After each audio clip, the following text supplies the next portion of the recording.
Vous êtes sur Autour du monde et on visite l'Égypte.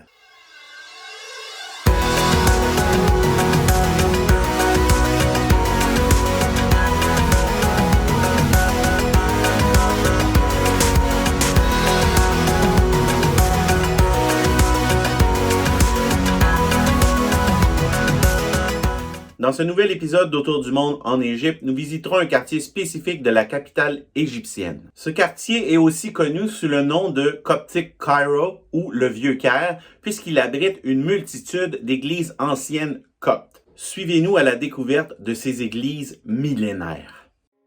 Aujourd'hui, nous quittons le centre-ville en métro en direction de la station El Zahra.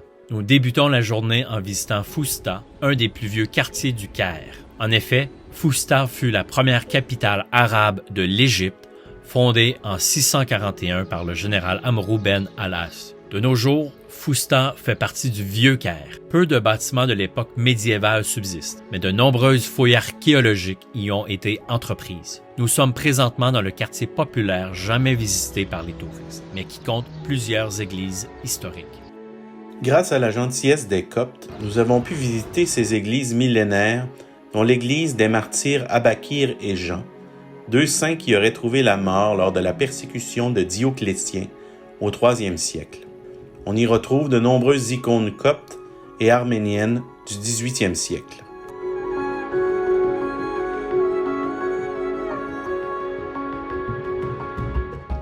Signe de son antiquité, cette église est située bien en dessous du niveau actuel de la rue. L'église dédiée à la Vierge Marie est dite des escaliers de Babylone, puisque l'endroit s'appelait Babylone d'Égypte avant la conquête musulmane et qu'on doit emprunter un escalier pour y accéder. Selon la tradition, la Sainte Famille s'y serait arrêtée lors de son séjour en Égypte. Comme dans toutes les églises coptes, on y retrouve beaucoup de reliques. Construite au XIe siècle, l'église fut habitée par plusieurs patriarches coptes du XIe au XVe siècle. 7 d'entre eux sont d'ailleurs enterrés dans l'église, comme vous pouvez le voir sur ces images.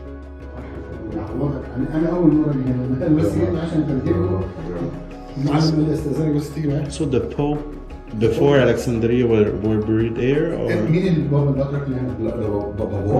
all these Okay. names, all this is.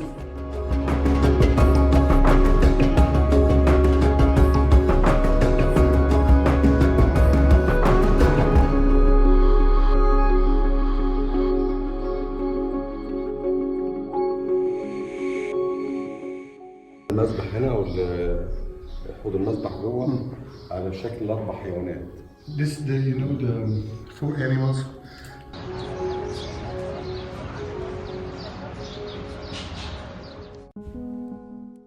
L'église de Saint-Théodore l'Oriental est l'une des plus vieilles du quartier, puisqu'elle fut construite au 7e siècle. Né à Tyr, Saint-Théodore serait mort aussi lors de la persécution sous Dioclétien. Outre certaines icônes intéressantes, on peut toujours voir quelques colonnes originales de l'église.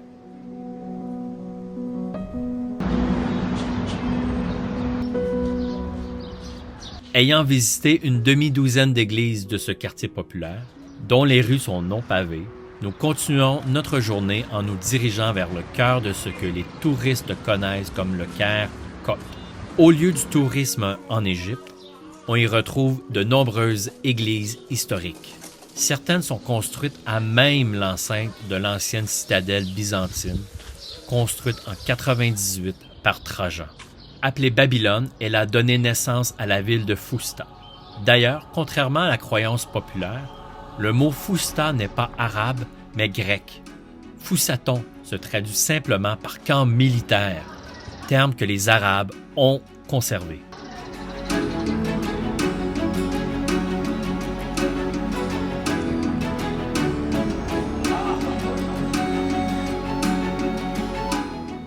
Connue en arabe sous le nom de Al-Kanissa al-Muhallaka, l'église suspendue est aussi dédiée à la Vierge Marie. Comme accrochée au-dessus du monde, on y accède par un escalier de 29 marches. Il s'agit d'une des plus anciennes églises d'Égypte, puisque son histoire remonte au IIIe siècle. En effet, si l'édifice actuel date du 7e siècle, Elle aurait été, au 3e ou au 4e siècle, l'église des soldats du bastion.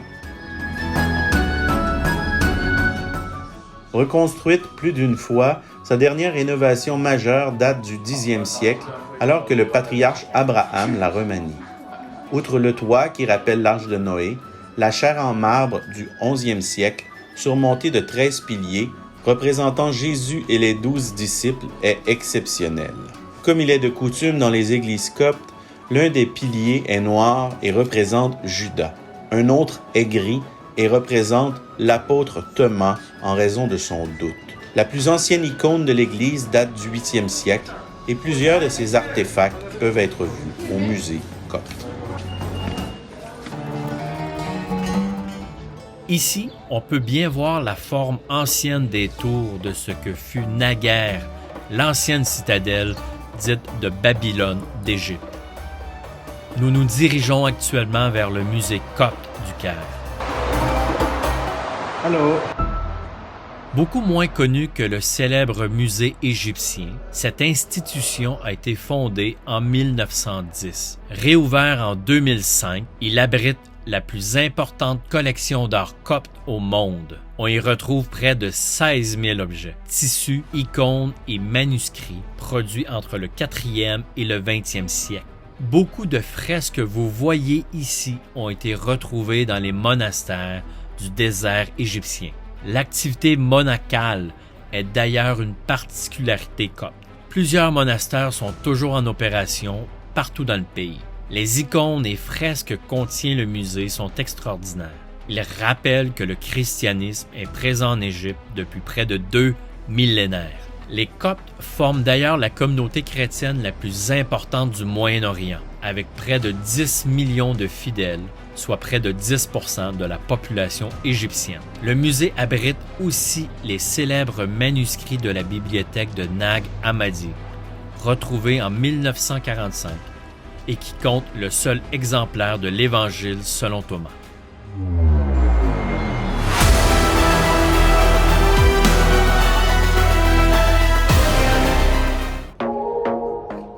Pour les gens qui visitent le Caire, il est très facile d'accéder au quartier en métro en débarquant à la station Margirgis. Vous y retrouverez l'essentiel des églises visitées aujourd'hui.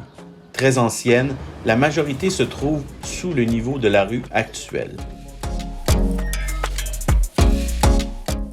C'est le cas notamment du monastère Saint-Georges. Le couvent Saint-Georges remonterait au moins au 15e siècle puisque le chroniqueur arabe El-Makrizi en fait mention. Des religieuses y habitent toujours. Étrange phénomène, les chrétiennes et musulmanes viennent nombreuses au couvent pour s'entourer de chaînes dites avoir retenu Saint-Georges prisonnier dans l'espoir de se voir guéris de leur stérilité.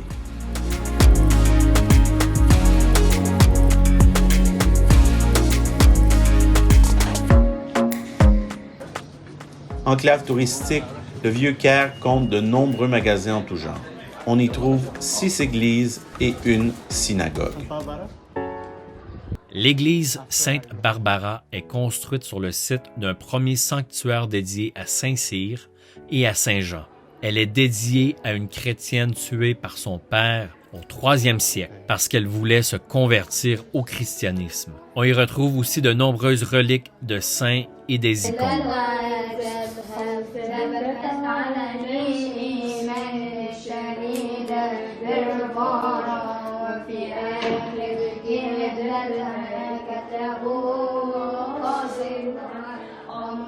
Une des plus belles églises d'Égypte, elle abrite une splendide iconostase du 13e siècle en bois incrusté d'ivoire ciselé. Tout près se trouve la synagogue Ben Ezra, érigée au 12e siècle sur les ruines d'une ancienne église. Malheureusement, il est interdit de filmer à l'intérieur.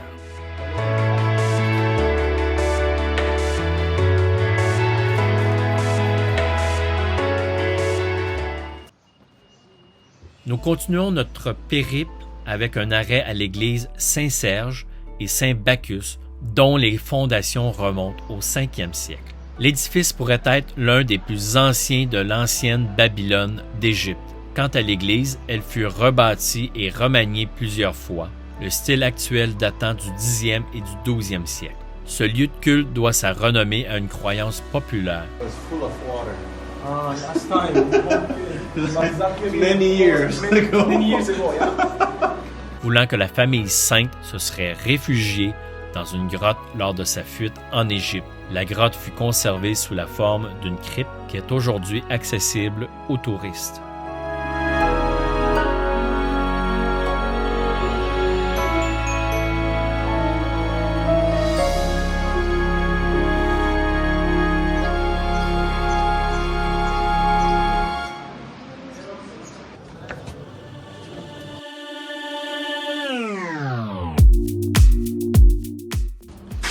Hello. Hello. Is it a church?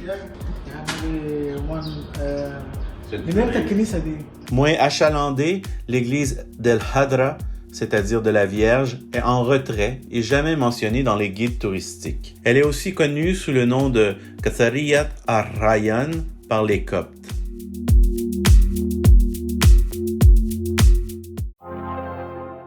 Situé à l'extérieur de l'enceinte de l'ancienne Babylone, le monastère Saint-Mercure compte 3 églises. L'église principale est dédiée au même saint martyr et légionnaire romain, connu en arabe sous le nom de Abu Sufyan. Ce nom, le père des 2 épées, provient d'une légende selon laquelle l'archange Michel lui aurait donné une 2e épée. Cette église fut d'abord construite au 5e siècle avant de subir une rénovation majeure au 10e. En y entrant, on voit d'abord un bassin de marbre blanc utilisé seulement lors de la fête de l'Épiphanie. Une crypte y est dédiée à Anba Barsoum el-Ryan, qui y aurait vécu au 13e siècle.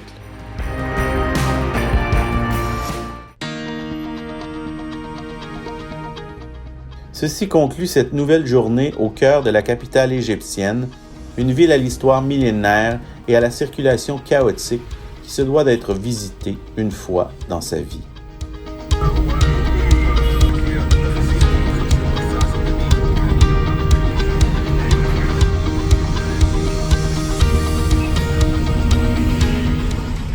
J'espère que vous avez apprécié ce nouvel épisode d'Autour du monde en Égypte. Dans le prochain épisode, nous visiterons une des villes les plus célèbres au monde, Alexandrie. Nous vous laissons sur des images de ce prochain épisode.